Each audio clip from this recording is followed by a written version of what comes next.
So, good evening. Tonight we're going to be talking about how could lifetime deposits change the Fife rental market. Now, the Westminster scheduled publication of their white paper for the private rented reform bill, which incorporates proposals to forbid Section 21 evictions and introduce lifetime deposits in England, has been suspended until 2022. Now, this will be coming in England, and it's not pertinent to Scotland. However, you know what happens. If something happens somewhere else, it tends to end up here. So we're going to talk about this and if there's an implication for us in the Fife property rental market. QVT.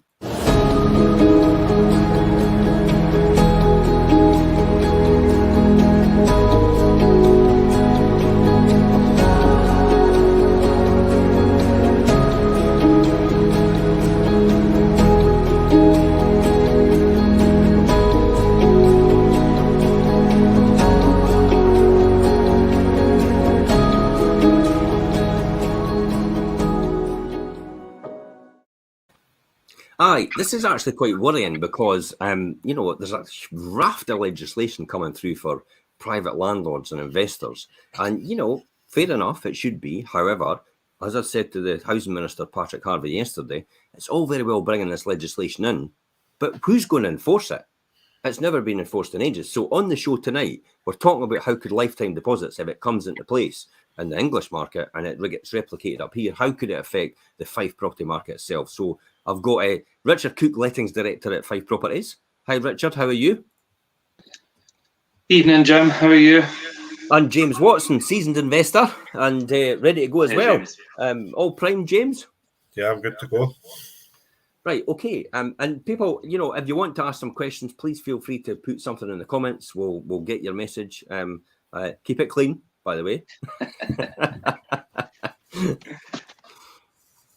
And that's it, really, in a nutshell, guys. Lifetime deposits are coming in. So what does this mean? Additional time is required to give a chance to create a level playing field to reforms of both landlords and tenants in the private rented sector in the English market. In this article itself, and I put the article on, it basically said, we're going to talk about what lifetime deposits means.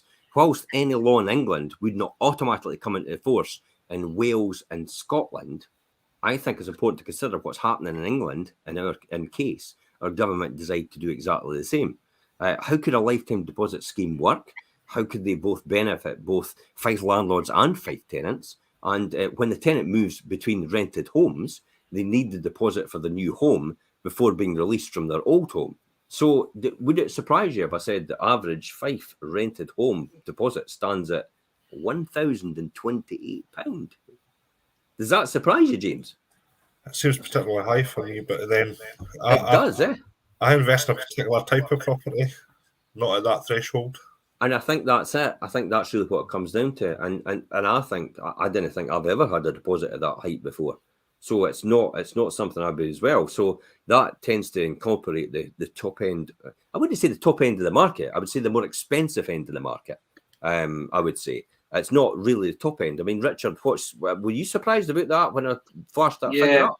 Yeah, I did think it was. I mean, like James says, what we deal with generally, that is quite a high deposit. But I think it's driven to that point by areas that are obviously higher value property and command obviously higher deposits, and that's what kind of makes that balance. What areas would that typically be then, Richard? Well, I think if you're looking at Fife, obviously areas like the East Newcombe, St Andrews and things like that obviously command a lot higher rentals. And then I think overall for Scotland, obviously you're going to be taking into consideration Edinburgh, Glasgow and places like that as well. But yeah, I mean, this lifetime deposit thing is quite an interesting topic, and people might be like, what is this? It's not relevant to us. But like you say, it's usually par for the course. If it's happening south of the border, it's going to end up transpiring up here. So it's good to get ahead of the game and have a wee chat about it and see what it is and will it work. Well, look at this way. This means if it's 1,028 is the average Fife rented home for their deposit, when you think about it, this means that finding that amount of money at the time of moving home can be difficult for many tenants. And they might actually become stuck in their existing rental because it's like, how on earth are you meant to get another £1,000 deposit if you're moving from one house to the next? And this is the theory behind the lifetime deposit. So this could possibly be transferable in some sort of way. So Westminster wants to propose in the white paper a new deposit scheme for tenants. The deposit is transferable from the old landlord or the letting agent to the new landlord or letting agent, thus making the life simpler as the tenant doesn't need to save for an additional new deposit every time they move. Now, here's the clincher here. And you're probably thinking, wait a minute, this isn't right, James. I can see all the pitfalls here and where this could all go horribly wrong. Now, of course, it's vital that any new deposit scheme does not dissuade Fife landlords from making valid claims for damage to properties. Landlords cannot be expected to give up the right of recourse to a security deposit until such time they're satisfied that they will not need to claim. And there's a point in case straight away, isn't it? Yeah. You know, so how could you transfer that deposit to another one if a landlord's got a claim straight away? Yeah, that's going to be the main thing that's going to be at the forefront of everybody's mind, because they're going to be thinking, well, the deposit is there held for any liability for damages. So how could we transfer it to a new property without obviously dealing with the end of the tenancy before? And I think I know where it's come from, this lifetime deposit, because I deal with it all the time, and tenants are under the impression that they could use their deposit for one property and put down on the next. And you're like, no, we have to finalise this tenancy, make sure everything's okay, sign it off, then the deposit scheme will return your deposit. But that's not going to be in a time for them to use that to put down on another property. So they have to come up with this money. And that could be a problem for people. I mean, coming up with kind of that amount of money to put down on a new property where you've got money tied up somewhere else is not always feasible for everybody. So I know where the premise of the ideas come from, but will it work is the big question. James? Is there not something along the lines of 10-day turnaround as well, from the point that the tenant moves out to get all the checks done and make preparations? Yeah, there's a time frame. There's a time frame for that process, definitely. Yeah. So that could cause problems. Yeah. Going from one tenancy to the next. Yeah, I mean, it almost sounds like, geez, I think sometimes the governments just think things up in a room and think this sounds a great idea, and it's like, how could we implement this? But the practical reality is it entirely possible? I mean, so let's look at that. So how would lifetime deposits actually work? There would need to be some sort of system for safeguarding that the new Fife landlord is protected by the whole deposit, even if the deposit on the old Fife home comes into dispute. So, so how's that going to be possible? I mean, I'm going to move and I'm going to take my deposit with me. Well, how could you take your deposit with you if there's recourse? And then why should the next person is going to have to accept you before that's actually settled? I can't see how that. I mean, it's critical and central to landlords having the conviction in a lifetime deposit itself. And this could be something like it could be something like an interest-free loan for the tenant on a crossover between the properties, and then it's settled once the deposit's transferred. Another advantage to the scheme is that lifetime deposits could be used for tenants to build up a deposit for a house. That's another one for the future. Yeah. So will that be entirely possible? James? I don't think £1,000 is going to be enough to go towards the deposit. That's the issue. And the other thing in terms of that is what happens when tenants want to trade up. They go from a 2-bed that they've maybe put a £500 deposit on, want to move into something that's going to be a £1,000 deposit. They still have to find that shortfall. Yeah, they're going to have to supplement that. That's assuming that the current tenancy doesn't have any issues on checkout. Mm-hmm. Just going to say, because deposit dispute and that whole process can become tricky, and it can become lengthy as well. And I think, like you say, that it could be a bigger deposit moving on, so you need to supplement that. But I would hate to think that they would just implement something like this without properly troubleshooting it, because if they were just to implement some sort of system like this and say, let's see how it gets on, then I think it could get messy, because there's a lot of ifs and buts around that. Definitely. I didn't think the government will implement something like that straight away without actually thinking it through. Well, from a previous hat that I had as an IT contractor, I've worked on government contracts in the past, and they've not been particularly great when transferring from one ownership to another ownership and so on. particularly I was working with the Crown Office at the time. Things went missing all the time, so it could be an administrative headache for all concerned, the tenant, the landlord, and whoever runs the scheme. Yeah. And that's kind of like the custodial schemes now and the way they're working. I mean, they don't get any interest at all on what they're actually investing because they're literally nothing, no banks are paying interest on anything. So when you think about the logic of it, how on earth are they supposed to survive day to day? It's dead Where money, are they getting isn't their it? money? Where are they getting their money to pay people? Yeah. That's a weird one, eh? That's interesting to find out.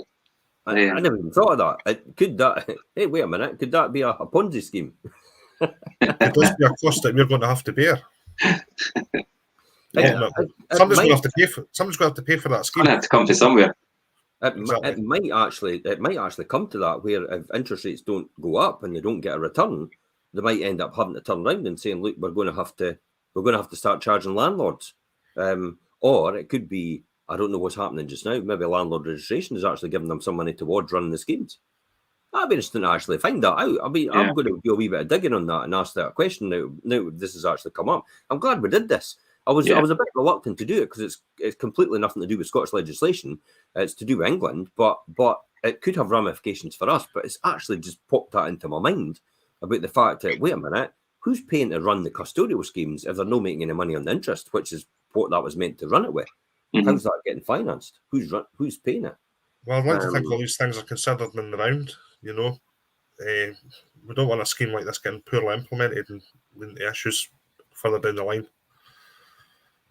Yeah, I mean, I'm all for things that obviously for change and things that make things a lot more streamlined and easier. I mean, when I first started in lettings, there wasn't any deposit scheme. There wasn't any. I mean, inventories weren't really at the forefront of obviously the process. It's key, Richard, because in the beginning, what we used to do is, for example, Roger. So Roger Summers, Roger used to phone me up and say, "Look, so and so is moving to my house.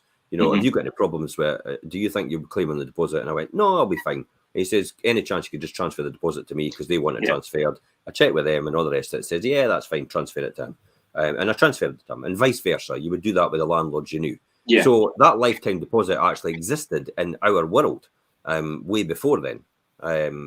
Way before, deposit schemes when it all started, before deposit schemes even existed. Mm-hmm. So we were happy to do that, but we trusted each other because we were able to tell each other and speak to each other. How that system gets involved, I don't know in that process. I mean, what about the existing system now? The rules regarding the amount of deposit held by a Fife landlord were changed a couple of years ago. Where there's only 2 months to take it, Richard. You can only up to 2 months. 2 months at the very maximum can be held as a deposit. It must be in a government custodial scheme. However, most landlords only ask for one month's rent, typically, don't they?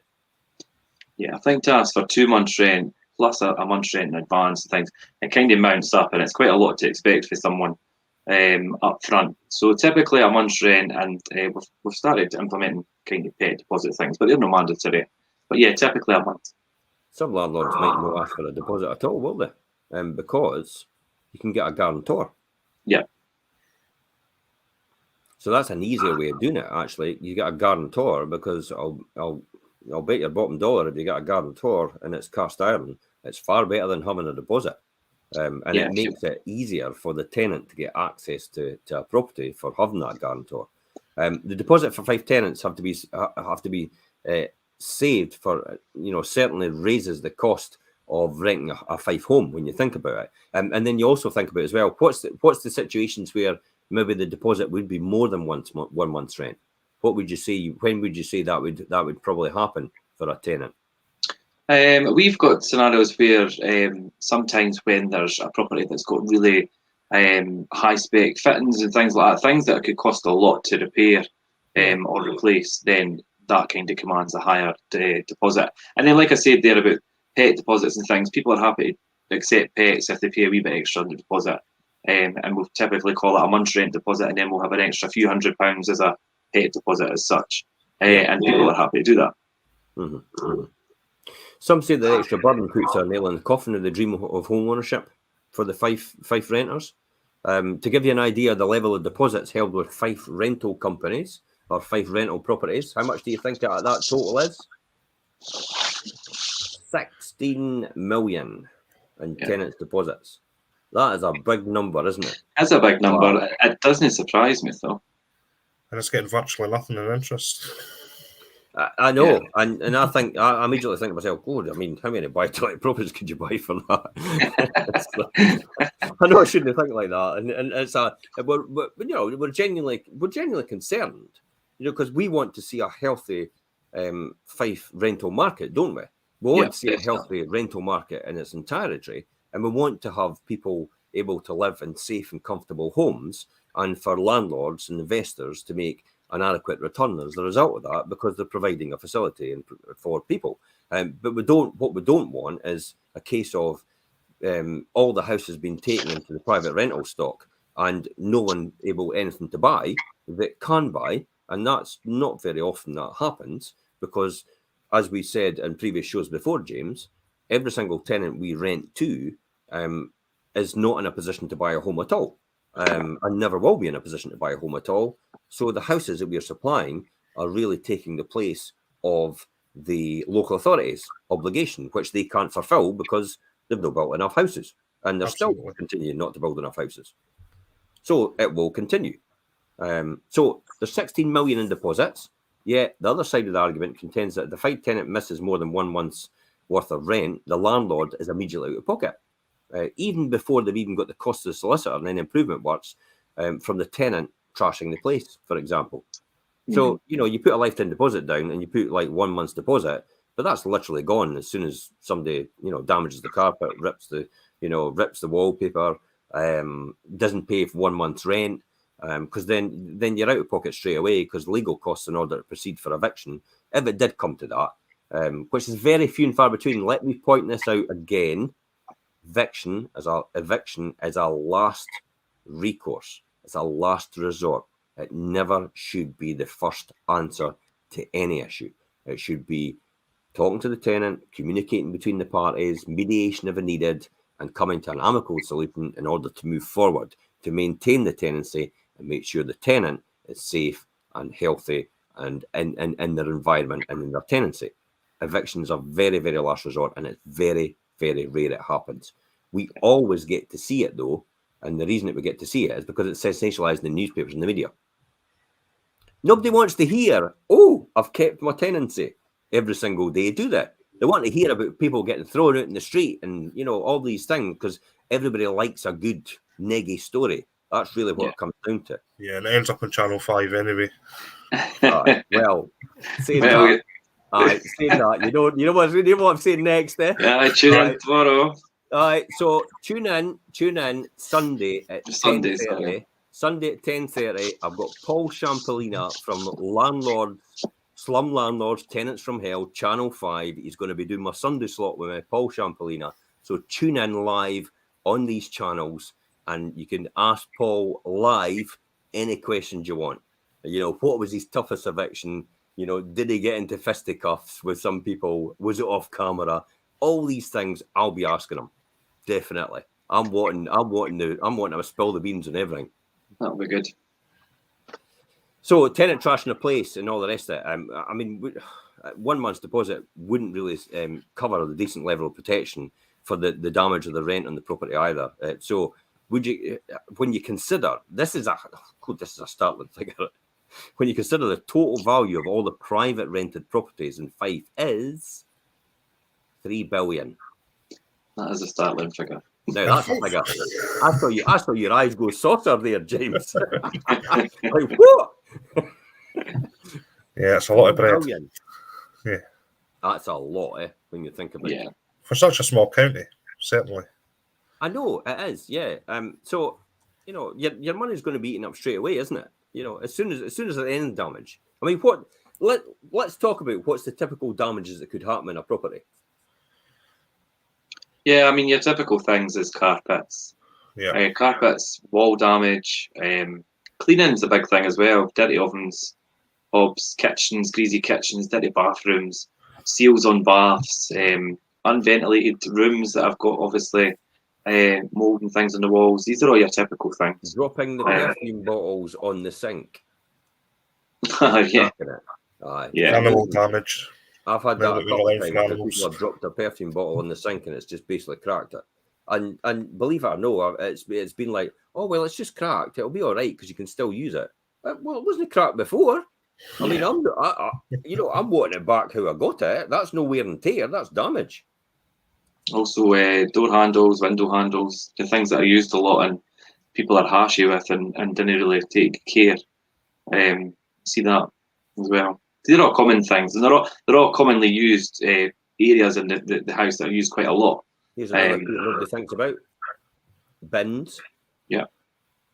They're not properly put in all the recycled stuff, so Oh, therefore you have to pay to dump them, and then garden out the back. Yeah. So a lot of people neglect that before they leave as well, and that's another thing it has to be. So when you think about that deposit could disappear in one fell swoop, really. Yeah, and I mean, like you say, it's not necessarily like you're walking into a property that's trashed or wrecked, but all these wee things that maybe aren't being maintained or looked after properly, they mount up, and a 1 month's deposit sometimes doesn't always cover it. I mean, the time you cut gardens and clean places and maybe replace a carpet, you're done. Do you think that's why there's the importance of inventory inspection at the beginning, James? I'd always recommend an inventory getting done anyway. Yeah. To avoid those sorts of things, because the purpose of the inventory is obviously so that if you have to make claim at a later stage, then you've got everything in minutiae detail. You know, if there's damage there at the start of the tenancy, you're not going to be able to charge the tenant for damage on the way out when it's something you've known about all along. Yeah. And inventory checks deal with that sort of thing, you know, a cracked switch or whatever. Although I do remember the case in the very beginning when I first started, and a guy stood up and said, look, you know, this is why you need to do a proper condition and inventory report. And he says he bought a brand new build property and the builder painted the walls magnolia, as they did at that time. So they had that standard magnolia. He didn't do an inventory. And when the tenant moved out, the walls were pink.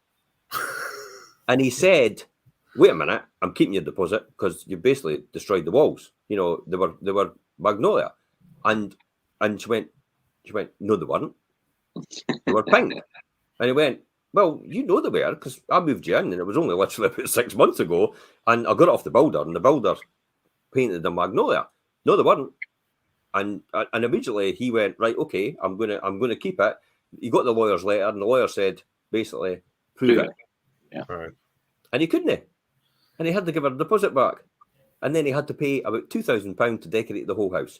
All because he couldn't pay somebody 70 quid or 80 quid to do an inventory, a condition report in the beginning. So it's key and essential to do something like that in the beginning to make sure you're covered. Absolutely. The thing is, had they pushed it would also cost them a lot in legal fees eventually.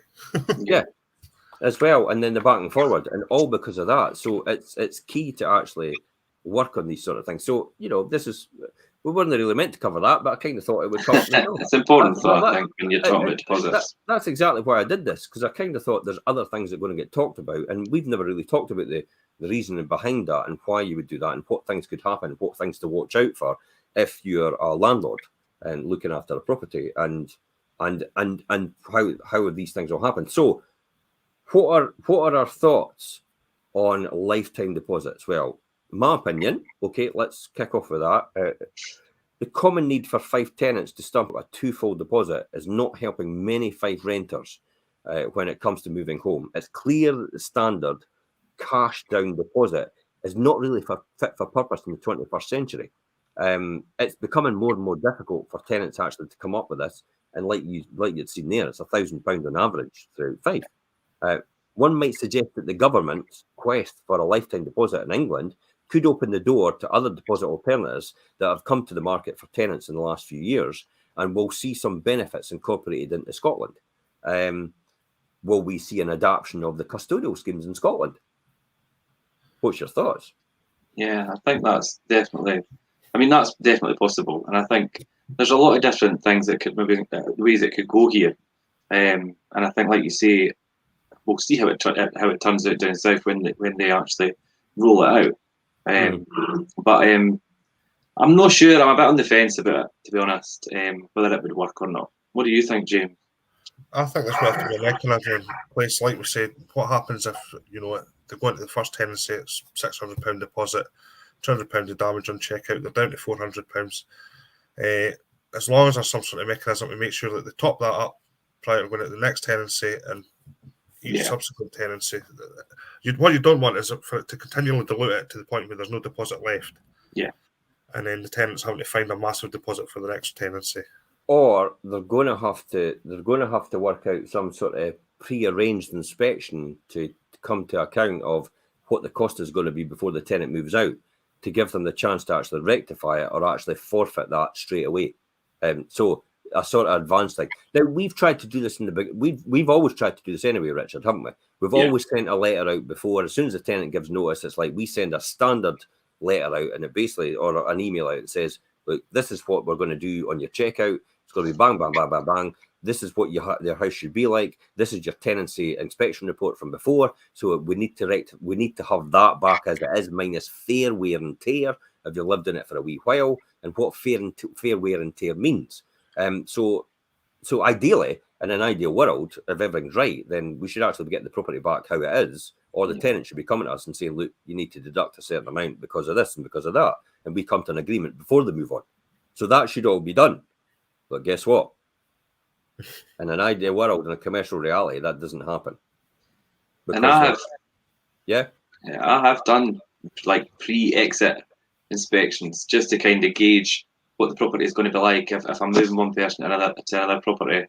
And you go in and things are fine, but it's not until you're actually on that day to sign out and the place is empty, then you start to see things in a different light, and you think, I never seen that because the couch was in the road, and I never seen that there was a table there. I mean, so really, you could maybe get a rough idea, but you don't get the full picture until the property is empty and on the table. Because James is smiling there as well and thinking, I mean, absolutely see that as well, definitely. I've seen damage get done to me out. Yeah, when you think it looks perfect when you're in there with the furniture, and then when they take everything out, it's like, wait a minute, this doesn't look like what it was in the beginning. Yeah, it's almost like I've got the sign off, so it doesn't matter about what I leave it with now. That's the sort of thing. Whereas actual fact, you should be leaving it exactly how you got it, irrespective of the sign off has been done prior to that, or there will be recourse in some sort of way. Yeah. Okay, so some landlords don't require a deposit yet, are compensated by asking the tenant to pay a higher rent to cover it. And that's the one we talked about previously. Some landlords actually say, didn't pay the deposit, just pay 2 months rent, but actually pay a month every month, in advance all the time. So you've always got 2 months in advance all the time. That's how they get around that deposit mechanism system and having to put an amount in a custodial scheme. Also, there are companies that offer insurance-backed deposits. They actually underwrite it for the tenant. So they actually take a week of a week's rent or something like that as the underwriting insurance, and they pay out if anything goes wrong. There is also, you have the bond schemes, from Cornerstone for people that are actually in a position that they can't afford the deposit. They actually guarantee up to a certain amount, minus certain things. However, yourself, these are actually becoming very difficult to use now because of the impending difficulties around if anything goes wrong. Basically, you're going to be 6 months to get any notification of being able to do any eviction at all. Yeah. And you tend, because of these type of deposit schemes, the people that actually help tend to be in a more vulnerable situation and are more likely to not sustain a tenancy, or find it more difficult to sustain a tenancy than other mainstream people do. So it's actually put us in a difficult position that we can't help as many people as we used to help. Is that correct? Yeah. Yeah, it's become a lot more difficult to use these kind of and work alongside with these kind of schemes, especially obviously recently, like you say, with the notice implications and things. And it's a shame because we worked closely with them and we still do to a certain extent, but not as much as we did. But it kind of facilitates people in a more vulnerable situation and financially and things to help house them. And we were all for that, and we still are, obviously. It's just it's become a wee bit more difficult to kind of work with them just due to how things, the situation of things just now. Yeah. Other countries already offer deposit loans and guarantee schemes. Did you know that? I mean, this could be something that the Scottish Government, for them to contemplate. But we must wait until at least spring 2022 for the Renters Reform White Paper to be published in England. Then every stakeholder involved, that's the tenants, the landlords, the agents, etc., can look into it in the cold light of day and decide how this will actually affect the view of the landlord, the agent, and the tenant, its relationship and how that will work. Yeah. Many will say that the bigger issue isn't lifetime deposits in the white paper, but the removal of the no-fault Section 21 eviction, which has already been done in Scotland. And to be honest, I don't think they should be worried about it too much because, again, I come back to saying that, we never ever want to evict people. We always want to maintain steady, stable tenancies and look after people in order for a fair return. That's really what it's down to. So eviction always a last resort, and it's very rare it actually happens.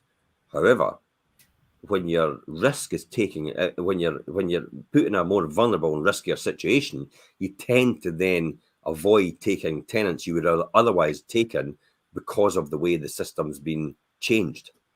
Which means it's the ones that would normally typically be housed by social housing and affordable housing is actually not getting housed anymore at all. Because, believe it or not, they're actually cherry picking. So they don't actually take the vulnerable tenants in society anymore. They actually leave them to the side and actually take our money as taxpayers, use it to build houses. This is me getting my soapbox. Use it to build houses. And then they actually cherry pick the good tenants. And they don't actually look after the tenants they were supposed to look after in the first place. Job done, eh? Yeah. They do it. And then they leave it to us to provide. And then they blame us for anything going wrong. But that's no, well, it wouldn't be a show about me having a go, eh? No. So many will say the bigger issue isn't lifetime deposits, as I said, but this removal of Section 21. And something currently the English government was having a pledge to bring in during the parliamentary cycle, because they actually stuck their colours to the mast and they said, yep, we're going to be doing that. And I don't think English landlords should be concerned about removal of the no-fault Section 21 evictions, but what will replace it to ensure that the suitable redress for landlords if the tenant doesn't pay the rent? Scottish legislation is a bit more robust. I mean, we're quite lucky because our legislation is a bit more robust than English legislation, and it has given us more protection overall for the discretionary and mandatory grounds of eviction. So they should really look to do the same, I think. Of course, as this will, with everything, will change legislation, a handful of Fife landlords will decide to sell the rental portfolios. That'll exactly happen. That always happens, doesn't it? We hear this every time, James. Oh, I'm leaving the market, and I'm like, well, I'm buying more then if that's the case. People get nervous when there's any sort of change in legislation. For some people, this might be the final nail for them. But then, it's an opportunity for others, I mean, I'm quite happy to take on tenanted property or whatever, if the price is right. I dare say so are you, Jim. Absolutely. Yeah, I mean, I don't envisage any issues to it. If the numbers are right and it works, then I don't see any reason why not. It's just that I think people just have this.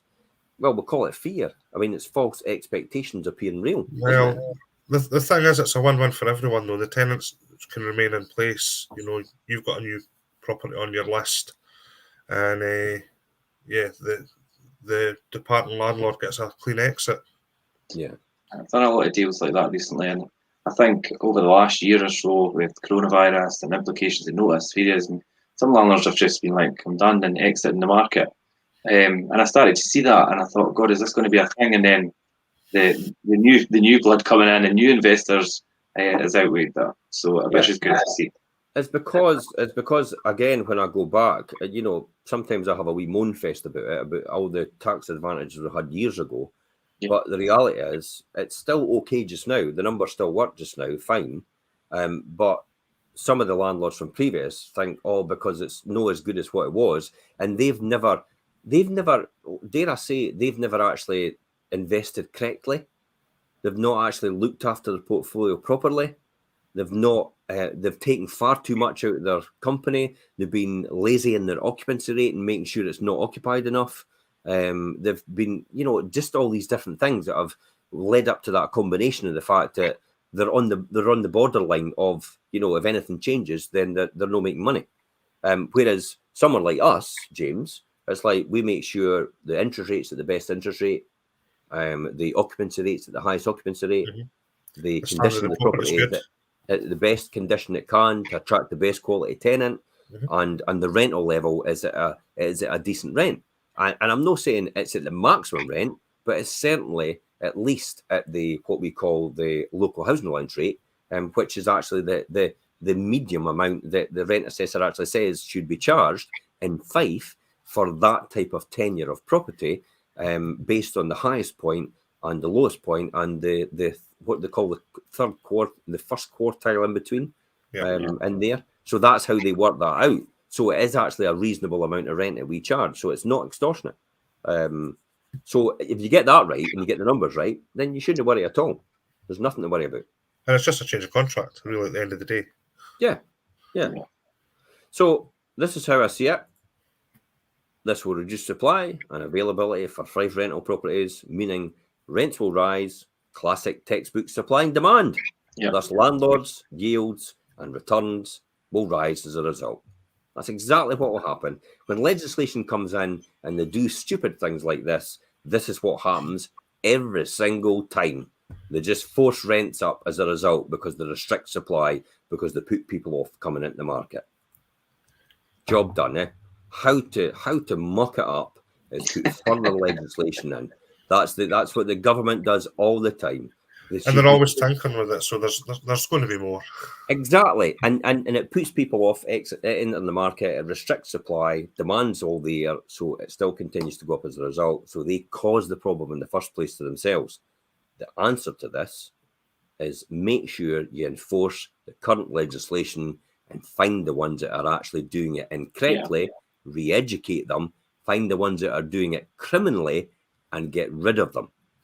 That's the key to this answer, to professionalize the thing and actually work hand in hand with landlords to move forward. Is that kind of, I'm on the right track with you two guys? Are you thinking similar? Yeah, I would agree, and I think as well, it's like it's no that we're not for change and not for legislation. Obviously, I think it's the amount of changes that they do, like you say, they keep tinkering with it, James, and over such short period of time, which causes all these problems. So I would definitely agree with that. As long as it's not changed for change's sake, it's done with some thought and implementation, and it's justified. Sometimes it's just a vote winner, isn't it? Well, if you look at the next thing that's come along, this EPCSC, that's going to be impossible. It's going to be a challenge for a lot of people. Exactly. But I'm bearing this in mind when I'm doing current refurbs and stuff like that. So I'm trying to hit that now, so that I don't have that hassle 6 months, 12 months, 3 years from now. That's the great thing. You've taken all that cost into account so far. You've hedged yourself against that. It's coming in. Therefore, when it happens, you've got all these landlords that go, I can't afford to do that, I'll have to sell. And you just sit there and go, oh, I'll pick that up if you like. Yeah. And the thing as well, James, obviously, like you say, you've got that in the forefront of your mind. You think about that. I think the types of properties that you pick up, like these ex-local authority types, they're not as difficult to bring up to that EPC level. Whereas there's a lot of properties that I know that will be very difficult to. Absolutely. The standard of building some of these ex-local authority houses are a lot better than some of these new builds that you get now, even. Yeah. I think as well, the most important thing to do is really enforce the current legislation. There is a lot of landlords out there, and I'm not saying a lot as in a significant amount. I'm just saying, there's a fair amount that probably don't understand the legislation as it stands now, and that's why I said re-educating the landlords that don't understand it and actually getting them to comply with it. There's some that's probably not got EICRs. There's probably some that's not got heat and smoke detectors correctly. There's some that actually don't have, proper planning for changes they've made to the property or building warrants or anything like that. So these are all things that need to be re-educated. There's some that are actually don't even have the right tenancies. I've actually got landlords that are actually professional landlords that are still working on short issue tenancies. And it's like, oh, is it changed? Yes, about 4 years ago. It's like, you're joking. It's like, oh, I didn't realise it changed. It's like 2017, wasn't it? December 2017, yeah. It's easy, peeps. It's like, but that's the state of the play. This is why we had said to them, I actually genuinely think every single landlord should have to go through a letting agent, and every single letting agent would be policed correctly as a result of that to make sure it's run properly, and then also enforced to make sure that every single person that works in lettings is professionally qualified. And the government did try. Not just one person. Now The government did try to flip that on its head at one point. They were talking about people that self-manage having to have the level 5 residential lettings. Yeah. And that's how I ended up with Yon Big Book, and I've not read it yet. Yeah. and that's the thing, you know, it's the thing that I don't understand just now, and I don't agree with, is how just one person in a letting agency could be let well qualified under the government approved scheme, and that means they're allowed to trade as a letting agent. It should be everybody that's involved in lettings. It should actually be let well qualified. So until that, and that's what we did in the beginning, we put everybody involved in lettings, including myself, as let well qualified. And I'm not involved really in lettings that much now because I'm just an investor, and Richard runs the lettings division. But I still make sure I'm let well qualified to make sure that I'm still in a position to actually advise people when it comes to it. Okay, so because tenants still can't afford to save a deposit for a home, and we're all living longer, the demand for rental properties across Fife will continue to grow in the next 20 to 30 years. The reason being we're still not building enough homes to accommodate the growing and ageing population. As I said before, the Scottish Government is committed to building 110,000 houses of more affordable homes in the next 10 years. Now, that doesn't mean to say they're to rent. That just means to say they could be to buy. So that even that gets even worse then. It's like that means the rental market's still on its knees. Yeah. And so they're even still playing catch up now. And this means that in turn, we'll turn into more European ways where the norm is to rent rather than buy in the 20s and 30s. I think that's the reality. There's nothing wrong. It's because the stigma everybody used to say about you've rented. I mean, I remember when I was really, really young, there was a stigma if you had a council house, you rented your council house. Mm-hmm. And it's like, what was that all about? You know, that was just a them and us thing. I didn't. Yeah. Now I look back and I think, God, that was just another way to manipulate somebody and bully them. It was stupid. But you had a stigma, and then the Thatcher government went in and said you can buy your council house, and everybody was like, "You live in a council house, you jammy buggers, you got it for a rent." Do you know why that was though? Because at the end of the 70s and early 80s, there was a lot of striking for miners and stuff like that. And if you've got a debt hanging over your head, you're less likely to strike. So, yeah, you can buy your council house. Good point. I never thought like that. but then the ethos turned round it flipped round, didn't it? Because then everybody used to think, oh, you live in a council house? Wow, you must have made a fortune on that. Minted. So it kind of flipped it around. They're like, wow, you live in a council house? Well done, you must have been a mint. And then that's where all the money came from when you thought about it, to property investing, and then that's where the money came from as well to do when we started to buy shares in PLCs and the water companies and the electricity companies. British Telecom. There was an abundance of money that came into the market as a result of that. So I think we're just becoming more European, which means new buy-to-let landlords were attracted to the market, buy properties for rental market in Fife, and enjoy these high yields and returns. I mean, it's an interesting way that this all goes full circle when you think about it. Do you think it'll just continue to go like this, won't it? It's always in cycles, and legislation tries and chases those cycles, and inadvertently they create a new cycle. That is a really good point, James. I mean, that's a really good one to finish on. Just say that again. Can I remember what I said? Right, so what happens is legislation will come in mid-cycle, so we just change to adapt that legislation, but then it creates another cycle inadvertently. Exactly. Wow. And on that note, that's it. Really, you've hit the nail on the head, James. See, if you said that at the beginning, that would have been the show over.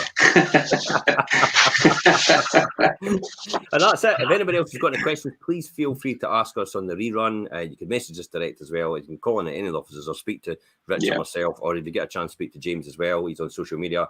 And until next time, guys, bye-bye for now. Thanks for that, Jim. Yes, thanks again.